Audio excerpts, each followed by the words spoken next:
Hello viewers, আশা করি সবাই ভালো আছেন। আবারও আপনাদের মাঝে অনেক সুন্দর একটি লাভ স্টোরি নিয়ে আসলাম। আজকের লাভ স্টোরিটা হলো কালো বউ। তো আপনারা তো বুঝতেই আছেন আজকের লাভ স্টোরিটা অনেকটা সুন্দর হতে চলতেছে।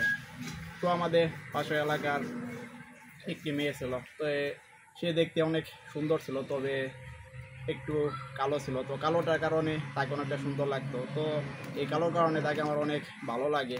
তো তাকে যখন দেখতাম সারাক্ষণই দেখতে মন চাইতো। তো আমি তাকে দেখার জন্য তাদের বাড়িতে সামনে যাইতাম প্রতিদিনই।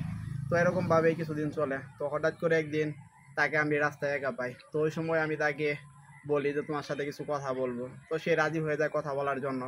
তো আমি তার সাথে কথা বলে তাকে বলি যে তোমাকে আমার অনেক ভালো লাগে, আমি তোমাকে বিয়ে করে আমার বাড়িতে বউ করে নিয়ে আসতে চাই।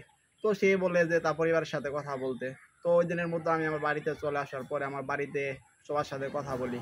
কথা বলার এক পর্যায়ে তারা রাজি হয়ে যায় তার বাড়িতে কথা বলার জন্য। তো আমার পরিবার থেকে তাদের বাড়িতে বিয়ের প্রস্তাব নিয়ে যায়। তো বিয়ের প্রস্তাব নিয়ে যাওয়ার পরে তারাও রাজি হয়ে যায়। তো কিছুদিন পরেই তাকে আমার বাড়িতে বউ করে আনি। তো এরকমভাবেই সে আমার লক্ষ্মী বউ হয়ে আসছে আমাদের বাড়িতে।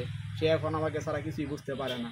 তো আপনারা এতক্ষণ পর্যন্ত যারা আমার লাভ স্টোরিটি শুনলেন তাদেরকে অসংখ্য ধন্যবাদ। আবারও দেখা হচ্ছে পরবর্তী কোনো লাভ স্টোরি নিয়ে।